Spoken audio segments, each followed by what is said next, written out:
Hello, welcome to this special session on journalism and emotion at the University of Amsterdam's program of journalism and media. My name is Mark Deuze. I'm a professor of media studies here at the University of Amsterdam, and I'm very excited to welcome three guests to our session today. First and foremost, Professor Karin Wahl-Jorgensen. Karin is a professor at Cardiff University and director of research in journalism, media, and the environment at Cardiff. She's the author of many books, including most recently her 2019 book with Polity Press on emotions, media, and politics. Secondly, we have Johana Kotišová, who is faculty at the Department of Media Studies and Journalism of Masaryk University in Brno in the Czech Republic. And specifically, we will talk about her 2019 book, Crisis Reporters, Emotions and Technology, published with Palgrave. And last but not least is Professor Charlie Beckett, who is the founding director of POLIS, a think tank on journalism, media and politics at the London School of Economics and Political Science, and is a former program director and producer for ITN and the BBC. And with these three guests, we will discuss journalism and emotions, of course, the emotions of journalists themselves, the emotional impact and consequences of their work, and the overall emotional context, or lack thereof, of the profession of journalism as it functions in our society today. Right, so great to see all of you. Thanks so much for being here today. We're going to talk about journalism and emotion, which is a huge topic, a huge field. It's always been, but especially in recent years, and to a large extent thanks to your recent work and your publications on this, has come into the limelight, has become a very important issue and topic, both for the academic as well as the professional field to reflect on and to think about. And so I want to start with talking very briefly about some of your recent work on this to sort of set the stage. And then we'll launch into a discussion about what journalism is to do with its own emotions and the emotional context within which it does its reporting, and of course the emotions of the people it covers. Karin, if I may start with you, you of course have sort of benchmarked this field for a while now, but specifically with your book of last year, Emotions, Media and Politics, published with Polity. And in that book, it's sort of a combination of a lot of your insights and your thoughts and your empirical work of the last couple of years. And in that book, you talk about a distinction, if you will, between what you say is the strategic ritual of emotionality in journalism versus what you perhaps wish for is an emotional authenticity in journalism. Could you say a little bit about that distinction and where you see journalism going? Well, I think that what originally motivated me to write about this was the sense that emotion is actually really essential to and pervading all different forms of journalistic storytelling. But at the time when I started doing this, there was very little discussion of that fact. There was always this assumption that journalism is and could be objective, dispassionate, impartial, and so on. Whereas in fact, if you look at good journalistic storytelling, it often does incorporate emotion. So I started to study this by looking at Pulitzer Prize winning articles as a kind of exemplar of the best of journalism in the country most closely associated with the ideal of objectivity in the US. And what I found there was that emotion was used strategically by journalists alongside more traditional and objective forms of reporting, like presenting the facts, giving you the information. And it was often used as a way of making concrete and tangible the human consequences of these really big abstract stories, ranging from, let's say, the globalization of the fishing industry to breakthroughs in DNA technology for treating genetic diseases. And so in that sense, the strategic ritual of emotionality exists alongside the strategic ritual of objectivity. So you can be both objective and emotional at the same time. And I think that's actually quite an essential tool of journalism, but it's something that we haven't tended to historically recognize, although I think that in recent years, a lot of scholars, and I'm certainly not alone in this, all of you who are here today are included in this, very much have started to pay attention to this. Now, so for me, this is actually very essential. And I think that it also does have a close relationship to this question of authenticity that you bring up.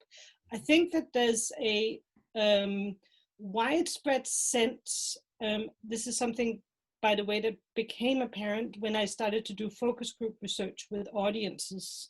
So there's a very widespread sense that actually, when you are able to include emotional content, when you're able to include particularly sort of personal lived experience of those who are going through the consequences of a major news story, it could be the coronavirus pandemic, could be floods, or any kind of major news event. When you're going through these stories, you really need these personal stories to get a sense of what it's actually like on the ground. And that provides a sense of authenticity, which more abstract and objective disembodied accounts fail to do. So for me, there's a strong link, in a sense, between the use of a strategic ritual of emotionality, or incorporating emotion into storytelling as a kind of tool of journalism, and this idea that emotional content is perceived to be more authentic and is likely to generate forms of compassion that wouldn't otherwise be possible. I want to switch quickly to Johana, because to follow up on Karin's comment that especially when journalists cover the kind of events and phenomena that are also part of,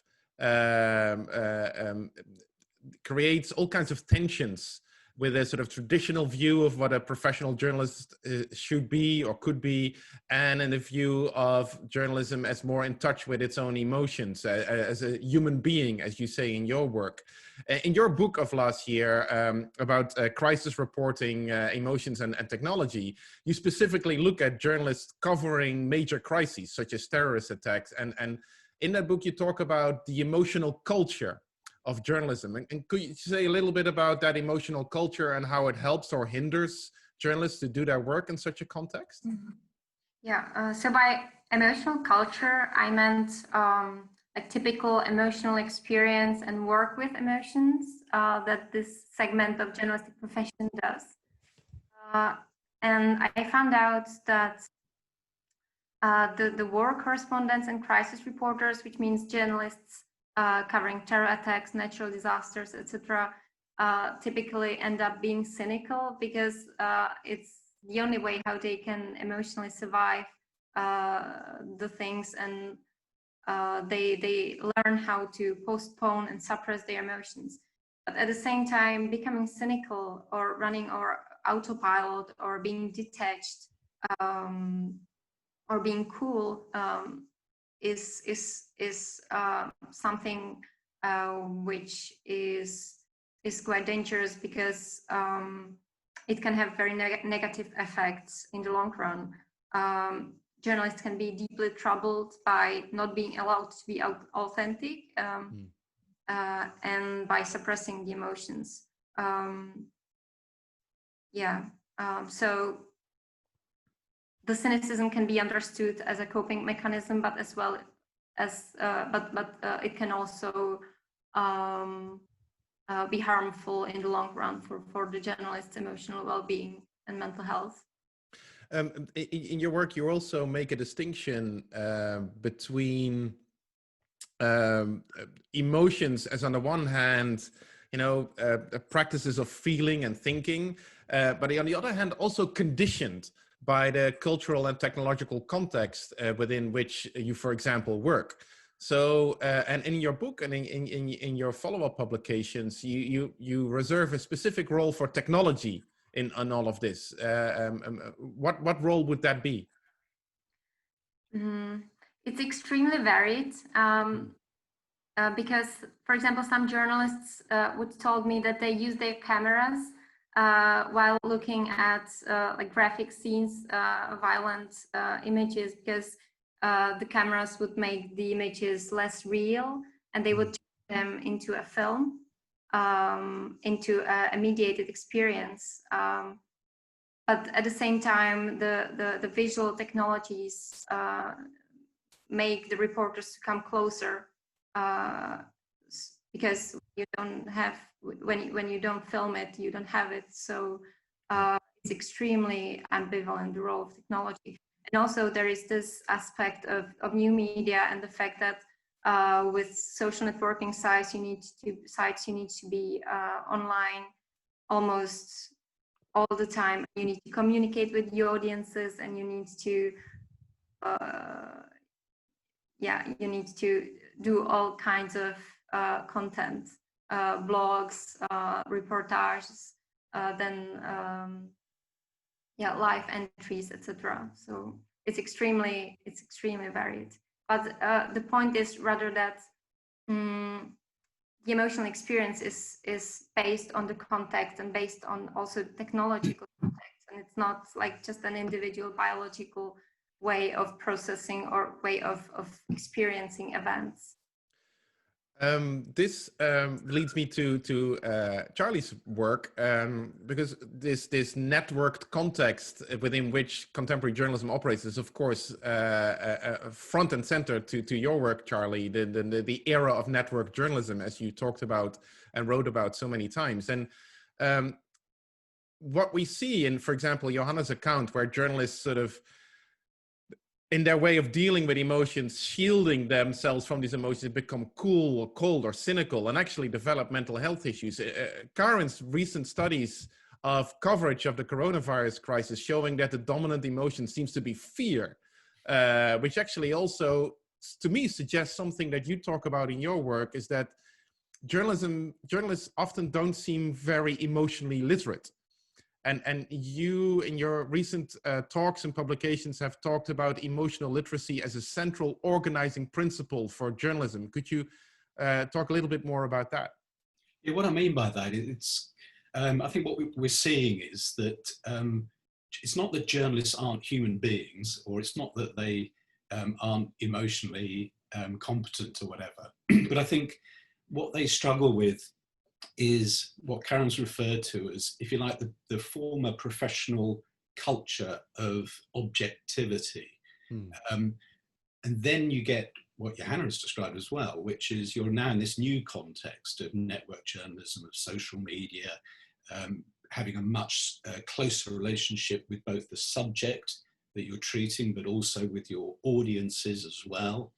And I think that those kind of professional norms have struggled to keep up. And it's not that emotion in journalism is new. I mean, when I worked as a very traditional journalist on local papers and at the BBC, we called it human interest. And we would almost use it as a kind of supplement to the diet. We would do a story in a very rational way, or so we thought, and then we would inject some human interest. And what interests me now about the role of emotions is that it's obviously become much more important in the way that, especially the way that people consume and the way that they share journalism, but also the way that we understand the world around us. Ideas of our feelings and our values and our identity are much more present when we're trying to process information and debate. So I'm interested in journalists becoming more literate in a systematic way. That they understand how emotion or identity and so on have been networked, and the role of the journalist as a mediator of that. So the work I'm doing at the moment is looking at AI, machine learning, automation, personalization, automatic content creation, and so on. And that sounds like it's all science and algorithms, but of course, these are all predicated on people's feelings and identity, and perhaps most of all, people's relationship to the news and therefore the journalist. So that's my take on it, which is that journalists should understand absolutely their specific subjective response to something. They should understand the emotional context of the people that they're reporting on, for example, but they need to see it in this structural context as well. Now, I mean, this raises an interesting challenge for all of us. Is if we feel that journalists could do with emotional literacy, with developing and investing in their emotional literacy, how would that look like, right? Where do we start? I mean, Johana, your publication in 2019 on the elephant in the room, right? The journalism and emotion. You talk about that emotional literacy could be, on the one hand, for example, using empathy much more as a tool to be a better journalist. That could be one concrete example of journalists becoming more emotional literate. But you also say that emotional literacy is something that we should teach. That it should be part, for example, of a journalism curriculum. So a question to all of you, like, how do we make journalists more emotional literate? I mean, do they all have to go in therapy? That's an awful question, and I don't mean that seriously, of course, but how do we make this concrete for the next generation of journalists? And this is for all of you. I'll jump in to start with, if you like, which is, first of all, don't rule out the therapy. In the sense that I run a journalism think tank and we get lots of journalists coming to talk about their work. And it's fascinating how they often kind of splurge. This is the first time that they've been able to talk about, even when they're talking about quite a kind of, objective aspect of journalism, they often want to splurge. And this is partly because, the work that Johana's done on the emotional impact on them, but also that they do feel a degree of sort of confusion, it could be, or it could be excitement about the emotional resonance of their work, that they are allowed to admit, at the think tank at least, that their work is inspirational, perhaps, or that they find it very tough, that they're being attacked, or that they're finding it confusing that their audience, for example, is so emotional in their response. So perhaps it's therapy, or perhaps it's just more self-reflection, I think is actually quite a good start. I think, I mean, just to pick up on that, just on what Charlie was just talking about, I mean, I think that if we look at it historically, there's been this sort of assumption that because journalists are supposed to be objective, they're also somehow standing above the things that they're reporting on. They're somehow untouched and unaffected by these things. And if you look at newsroom ethnographies, they tend to point out there's actually very little emotional support for journalists. Journalists who have just covered a suicide or a traffic accident are just told to get on with it. Whereas in most professional circumstances, that sort of experience would be recognized as profoundly traumatic. Now, I think, having said that actually there is growing recognition of the fact that journalists are human beings too, and this is something that Johana has done a lot more work on than I have. But what we've seen, for example, is a DART Center for Journalism and Trauma, very much bringing that onto the agenda of professional discussion. And we're also seeing the growth of scholarly work in the area, as exemplified by the work of Johana and also people like Stephen Jukes. So we are seeing growing attention to the fact that journalists experience emotions just like normal human beings. We're also seeing increasingly high-profile journalists talking about their trauma and the kinds of consequences that their experiences of covering wars and disasters have had for them. And I think it's very healthy as a first step to say, actually, journalists do experience these very traumatic events and they are affected by these things. And so the first step, I would agree with Charlie, is to have a chance to reflect on these experiences, but also perhaps learn from these experiences and learn how to kind of harness that emotion in positive ways as well.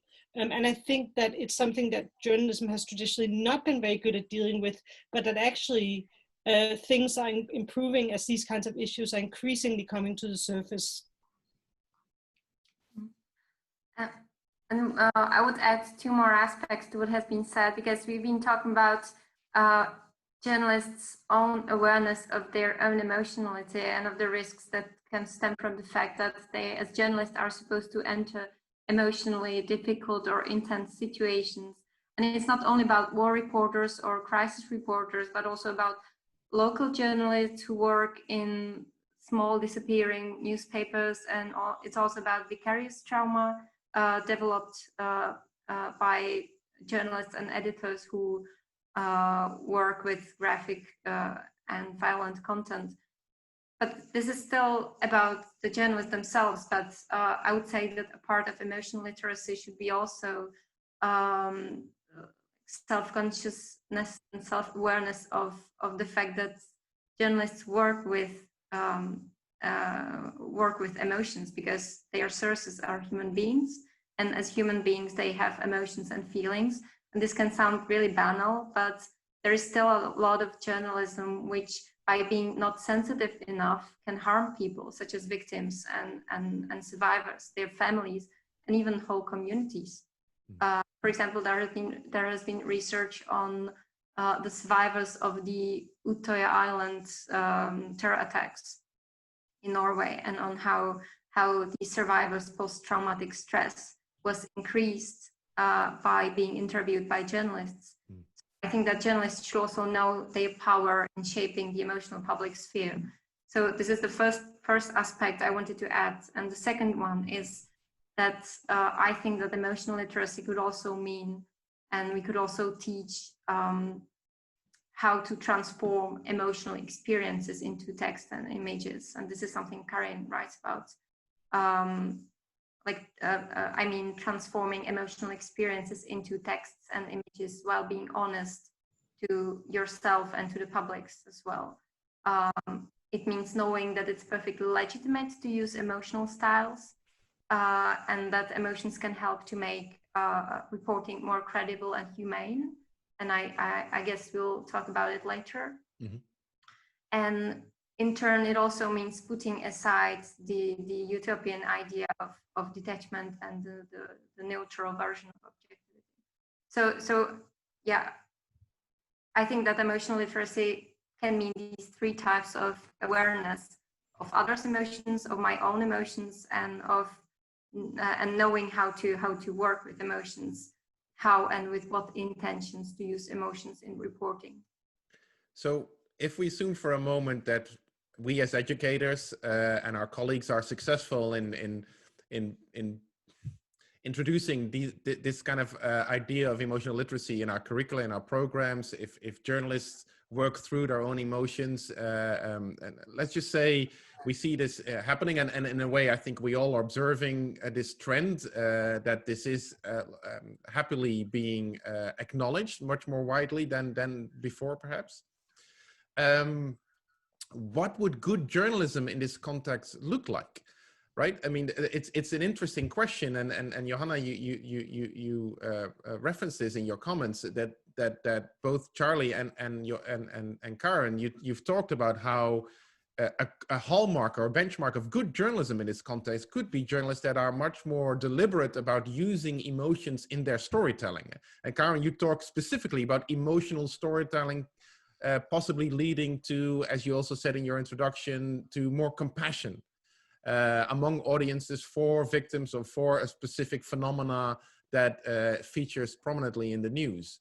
So what is good journalism in this context? Journalism that is emotionally literate, what would define quality in this context? Well, I mean, I think that what's really important in terms of thinking through questions of emotion in journalism is that does not preclude objective and factual reporting. And for me, a good, normatively good form of emotional journalism is one that does provide the kind of factual information that audiences need. This is particularly important in the current historical moment where trust in journalism is under fire from all different directions, including political leaders of very powerful nations. So we see a huge attack on journalism and a huge attack on the facts-based nature of journalism. But then at the same time, I think emotion is important, particularly in the context of very large, very abstract stories.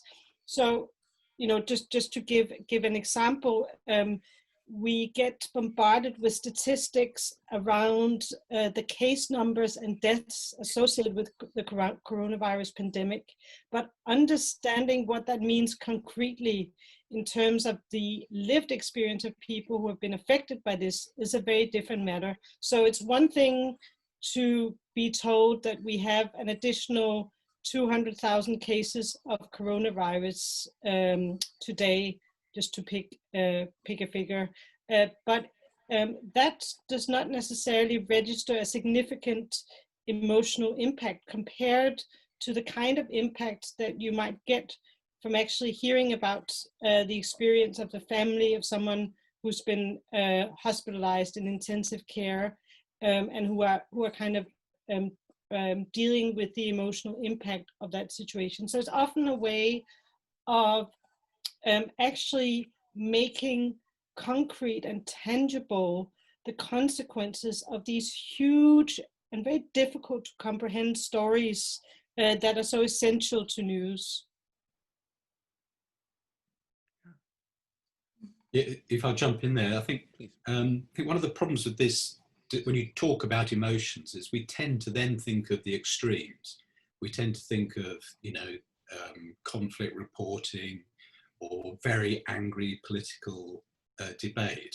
But I think that, you know, emotion can be a real opportunity for all kinds of journalism. My favourite example is from the Financial Times, which is, of course, is a sort of epitome of informational, objective, traditional journalism in some ways. They created something called the Uber game, which was an interactive game where you could become an Uber driver, and you had to make the choices that an Uber driver has to make. And it was based on very thorough, data-driven research that the FT had done. But when you played this game, you really felt what it was like to be an Uber driver and face the dilemmas. And by the end of it, you realized it wasn't a very nice job to have at all. So this was a way to get you to emotionally engage, but done in a way through, based on very objective journalism. So I think that when we talk about emotional journalism, the debate tends to be, should you be allowed as a journalist to be very angry about Donald Trump or about Black Lives Matter, and therefore you should be able to speak out about your outrage.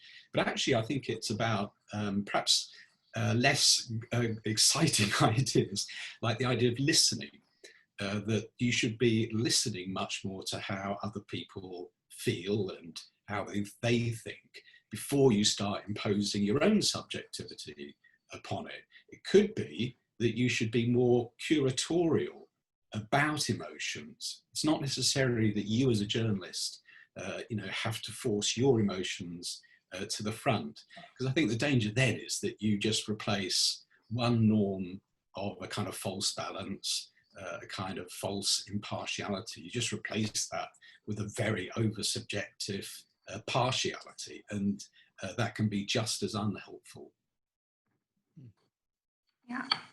Yeah.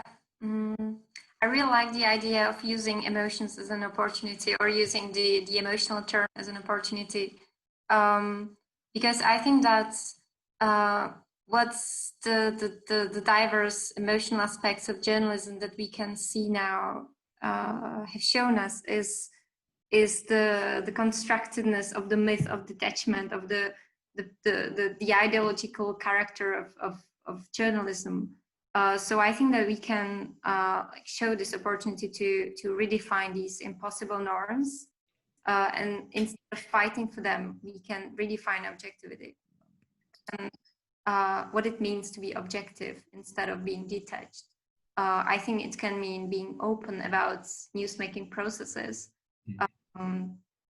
I think it can mean expose what the journalists do and what they feel, what opinions and values they have. and what opinions and values their sources have. There are even some kinds of journalism that's openly work with the subjectivity of the journalist, such as literary journalism, narrative journalism, journalism of attachment, solutions journalism, etc.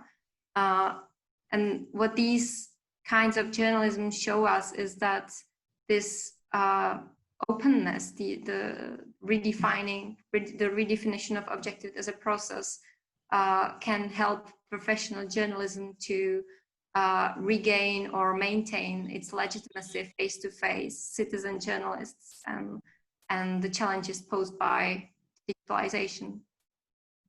Yeah.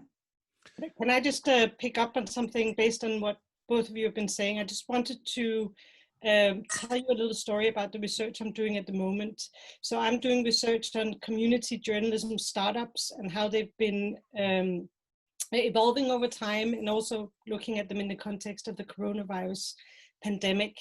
And I asked a journalist to talk about a particular story that kind of exemplified their approach to reporting. And so one reporter, the editor of a site called dside.com, told me a story about how in his local community, loads of people were extremely angry about one thing. They were extremely angry about dog poo. And he kept on getting all these incredibly upset emails from people complaining about dog poo, particularly in one particular set of streets close to a park. And so he decided, he said, well, people feel very strongly about this, but actually what we need is not just those feelings, we also need the facts. And so he created this mapping experiment whereby he actually took pictures of all the dog poo. He did these rounds, walking around the streets, took pictures of all the dog poo he found. He found about, I think it was 34 bits of dog poo in this little area. And then he geo-mapped it, and he put it out there. And what he was very proud of was that because of his reaction to this very kind of emotional outpouring of rage about dog poo, he actually managed to create this kind of little investigative data journalism project. And the local council stepped in immediately to clean the streets and to put up signage. And then as a result of that, there was this kind of immediate reduction in the dog poo occurrence in the area. And so for him, that was a way of kind of showing that you can use journalistic skills to kind of engage with the emotional responses of your audiences. And so that kind of, to me, shows some of the complexities that both Charlie and Johana have been talking about. Yeah, that's a beautiful story. I'm when listening to your recommendations and the conclusions from your work, I'm reminded of something that our friend and colleague Gunsara Enli wrote about a couple of years ago, where in her book Mediated Authenticity, where she said, like, the key to understanding our contemporary media culture is that the authenticity contract between media makers and media consumers is broken. And it doesn't mean it's gone. It doesn't mean people don't trust or want to trust, for example, journalists anymore. It's just that journalists have to be consciously aware that they have to continually repair that contract in all kinds of different ways. And I'm reminded of that because it seems that when we talk about emotional literacy, that could be a very useful tool to repair that contract, not just by doing it once, but to do it continually. And maybe in conclusion, I wanted to ask you something in our respective identities as teachers, because we're not just researchers and we don't just talk to people in the profession when we do research or when we give talks or something like that, but we also teach students, and a lot of our students want to become journalists or want to enter the field of media making. And I wonder if you recognize the trend that we have been recognizing at the University of Amsterdam, is where students coming into our programs, especially in journalism, are increasingly vocal and upfront about their motivations as being very emotional.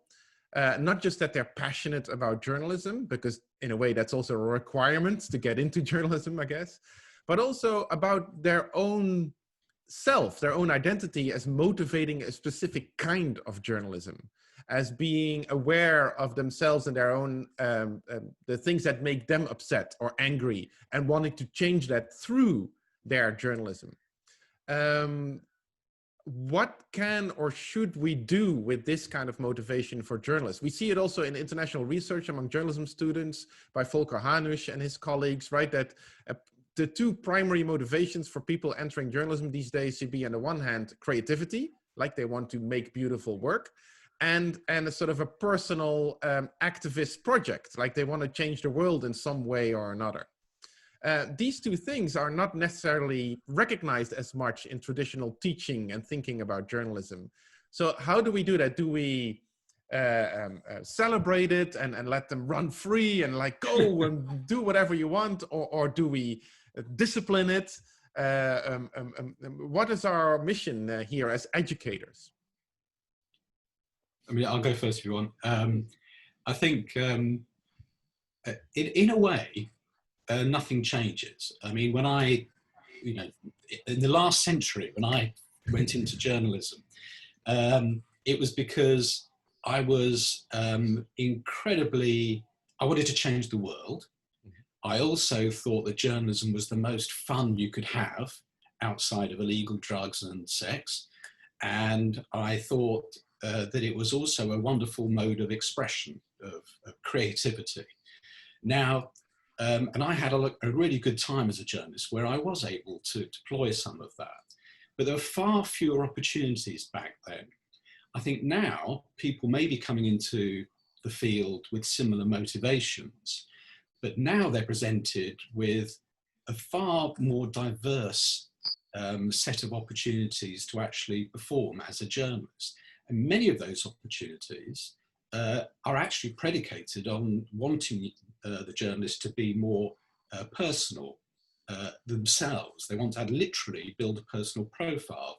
I mean, I've seen, the last 10, 15 years, to have a digital journalism career means creating literally your own profile online as a person and as a professional, and then deploying that in a career way. I think there are wonderful sides to that, creative expression and so on. There are also great hazards.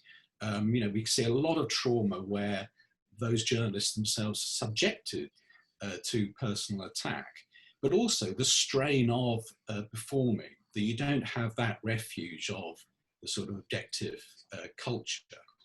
So I think that we do actually have to think more about not just celebrating the opportunities, but also getting people to think through what it means to be, if you like, a more emotionally relevant or journalist. Because there are not just hazards, but I think there's a real sort of intellectual thing. It isn't a binary choice. It's not just saying, I'm not going to be that objective dinosaur, as Karin and Johana referred to. It's a hybrid kind of journalism. How you manage that is quite difficult. We can see there's the debate currently in America with, whether the New York Times should have op-eds by people who have a different subjectivity to the audience of the New York Times. Should that be allowed? And there's this debate about whether journalists should be committed or even partisan. You can choose your adjective. And I think that's a bit of a false binary, and I hope that journalism education can prepare potential journalists with that kind of literacy, with that kind of self-awareness, and with a sense of the dynamism. The honest truth, there is no discipline. It's messy out there, and it's going to stay messy, and that's probably quite a good thing. Karin, what do you think? Oh, well, I mean, I very much recognize what you're talking about. I very much recognize this idea that a lot of our students are driven by particular passions. And like Charlie just mentioned, I don't think that's a new phenomenon. At the same time, I think that certainly at Cardiff University, our professional training curriculum remains very much focused on kind of objective facts-based reporting, and I think rightly so.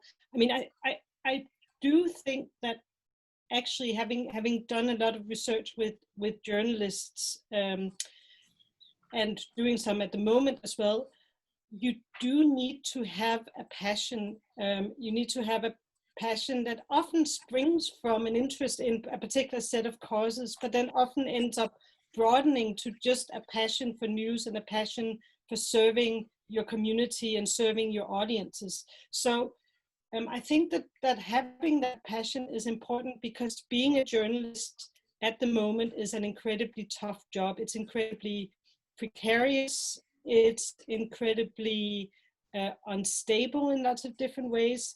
It's reliant on people who work incredibly hard and who often make great personal sacrifices in order to continue with that work.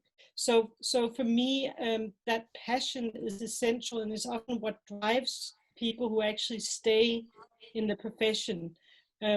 And so it's indispensable, but it's also indispensable to have this, in my view, more traditional journalism education, where you actually learn how to report on the news in such a way that you insulate yourself from the risks of the profession, as Gay Tuckman would have put it, particularly in a context where journalism is under fire from so many different directions.